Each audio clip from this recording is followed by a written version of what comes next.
Hello, everyone, and welcome to a very special conversation that we're going to have with a special guest in regards to healthcare. This is a very important conversation, especially for everyone in the world right now, due to our current fight with COVID-19. So I'm going to stop going on and on and on, and we're just going to get right into it. So, hello, how are you? I'm very well, thank you. Very Uh, happy for this interview. Thank you for joining us. And there's a reason why I haven't said your name yet, because I would like you to tell us your name and where you live. Okay, well, my name's Rose Garcia. I'm currently living here in Spain, in the south of Spain, Sevilla, which is the capital city of the southern region of Andalusia.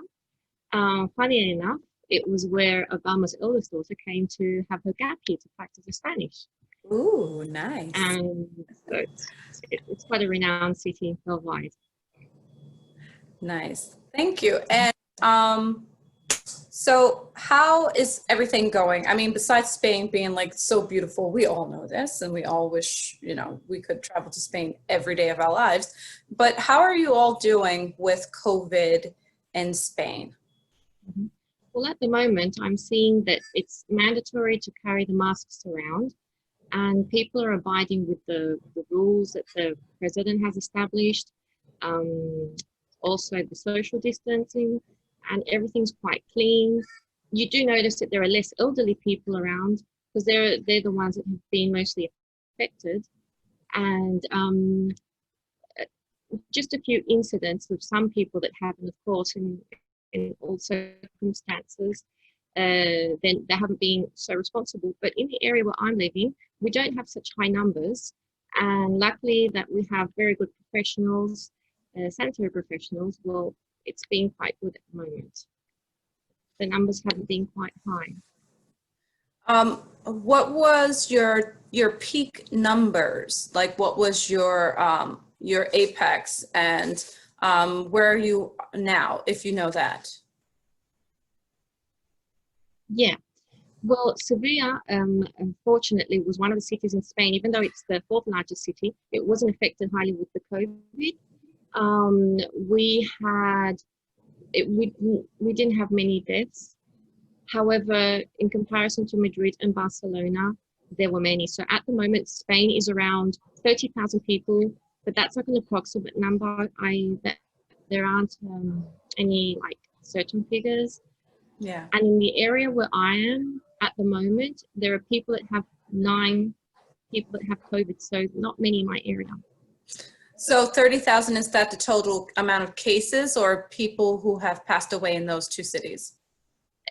People that have passed away in all of Spain at the moment. It's so sad that even one person had to. But your numbers are actually pretty good compared to American numbers. Do you find that people in Spain were resistant to the mask mandates and other health precautions that the president put forward?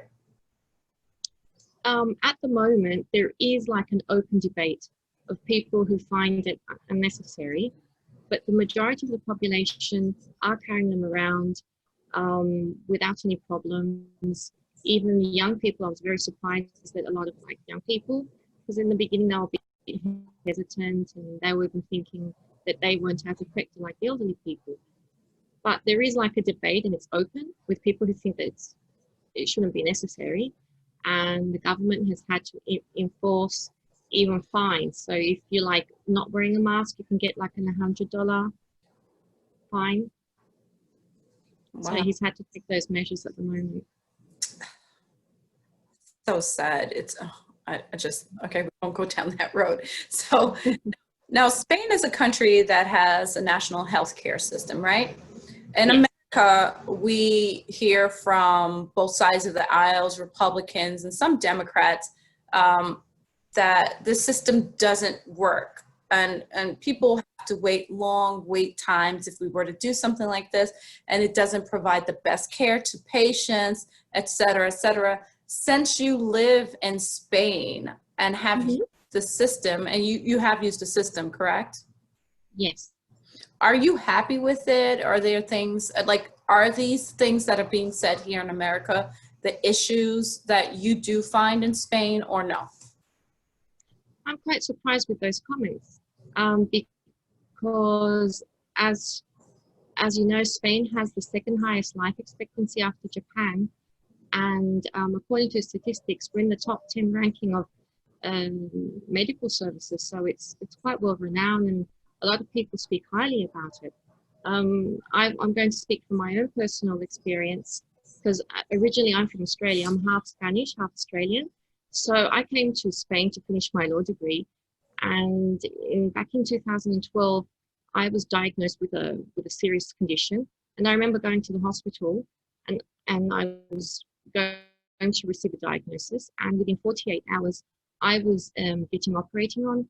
And 2012, I'm not sure how the United States was, but Spain was like crushed with like a big recession, and there were a lot of shortcuts. But when it comes to the crunch in health, I have to say that when it's a critical situation, and I've lived that situation, they had no doubt. And I was in operating theatre within 48 hours, and I didn't have to worry about any bureaucracy or any type of payments.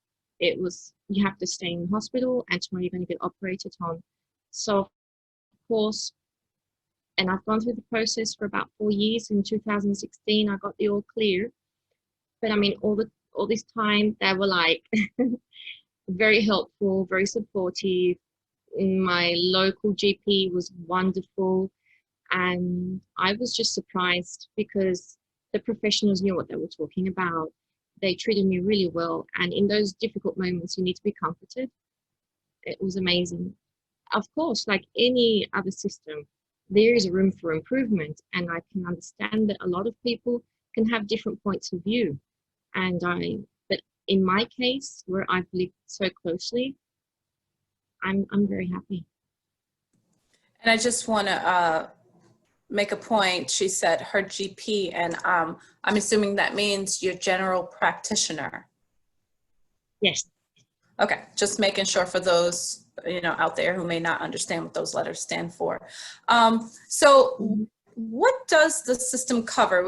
I'm gonna ask you that, and then we're gonna go into like pricing and things like that. What does the healthcare system cover? Does it cover dental? Does it cover vision? Are certain things just not covered at all? Okay, it's a public funding, so it's the government. We all pay it out of our taxes, so it covers everything from primary care to emergency care. Everyone is covered: Spanish citizens, immigrants, people who are here, like even newcomers. And I even know that there are cases of when we've actually had refugees in Spain due to humanitarian reasons, they are also assisted. So basically everyone's covered. It does cover from primary care, specialists, and also all types of prescribed medication. According to dental care, it covers from when you are born until the age of 12, all your basic necessities. Like, for example, if you need to get your teeth checked or if you have any type of infection. However, things like braces or brackets, I'm not sure how they say it in the States, that's not covered. You would have to pay that. That's an out-of-pocket expense. Vision, you can get your eyes checked. If you need to get operated on in vision and cataracts for elderly people, that's covered. However, if you need to buy glasses, you'd have to pay that out of your own pocket. So basically it covers everything. Specialists, MRI, blood test. Nice. That sounds like, especially with the dental and vision, not covered because they're considered cosmetic dentistry. It's not necessity. Yeah, exactly. Dental and everything. Vision, I was actually a little surprised. I would expect glasses to be covered, but I don't think here in America there are very many health insurance that covers glasses. I think maybe there's a portion, but then you have to pay out of pocket. Well, at least I know mine. You got to pay for it. How much is generally taken out of your paycheck to help fund this system? Like, do you pay anything out of pocket, even when you go to the doctor or the hospital visits, or do you have private care? Is that an option? I know these are 5 different questions, but. That's okay. Well, in my case, when I was in hospital, I didn't have to pay absolutely anything. The MRIs, the blood tests, the operation, and the rehabilitation that I had to go through.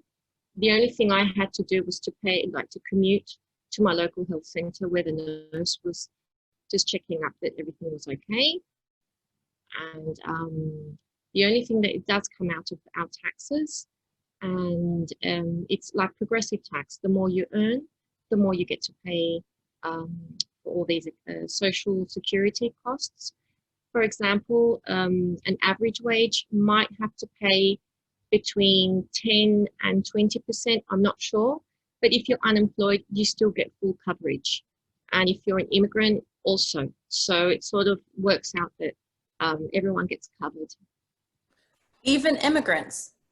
Yes, yes. And even like newcomers, students who are here, like as a student, and people who have a work permit, and even for humanitarian reasons.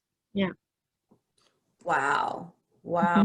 That's amazing. So, is there an option to do private, like say we don't want the state covered insurance? Can I just pay for my own or find someone else? For sure. In Spain, we have a lot of people, especially the wealthy, have a lot of private insurance. So there is the freedom to choose that option if you don't want to go through the public health system. However, Spain prides on the public health system. It's where they have the best specialists, the best facilities. So, for example, if you need like a kidney transplant, you'll have much more guarantee if you go to a public hospital where they've done, for example, 60 in the last 2 months and maybe like 10 in a year. So they pride on that. Wow. That's exactly what I was going to ask too. If it were a better option to go private than to go with the public state support healthcare, and if the hospitals were actually a better option with the public, then it would be with the private, and you already answered that. So then my question would be, then if that's the case, how often do you hear of people who actually have private insurance and pay out of pocket then? Like, is it like unheard of or crazy? Like, what's wrong with you? Like, you get the best care if you did the public option. Like, you know, do you have people like that? Yes, some people make those comments, but I mean, I've had cases of friends who like maybe they're going to give birth and suddenly there's like any type of complication and they're rushed up to the public hospitals because that's where it works. But I mean, I understand that some people want to have the freedom to choose their own doctor, because when you're in the public health system, you're assigned a doctor at your local health center. You can change, but initially you don't have that freedom to choose your own doctor. So I can understand that a lot of people choose the private health insurance to be able to choose their own doctors and specialists.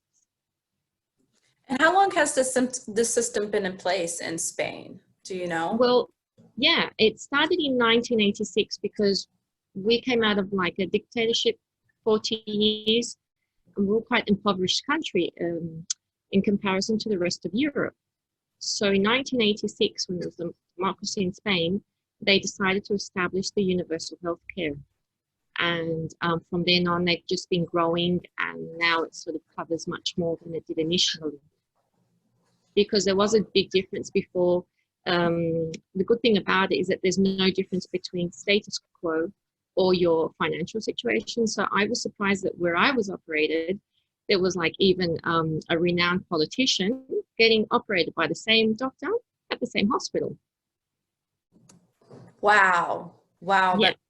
And that proves that that system, even though I'm sure it had its bumps and stops and starts in the beginning, that it's been allowed to grow and improve so much so that even the most important people in the country are reliant and dependent upon state-supported, funded, and backed healthcare.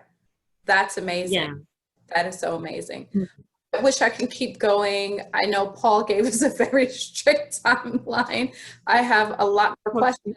I would love to speak to you again, and maybe we can do this with some other of my healthcare friends and some of my friends here in the States. And also, I have family in Spain, and I can get them to come on as well, and we could just be one big happy, and we can discuss the importance of actually establishing a healthcare system like this in the Americas. So thank you so much, Rose. I really Thank you so much being here. And you have a good day. And I know it's evening over there, right? So yes, but we stay up till very late in the Mediterranean in the summer. So if you ever want to come to Spain, you're welcome. Oh, yes, yes. I plan to. I have to see my cousins. I haven't seen them since we were little. So it was the last time they visited us here in America. But soon, when everything gets safe enough to travel, definitely. Okay. All right. Thank you so much. You have a great Thank you. It's my pleasure. Thank you very much. Bye.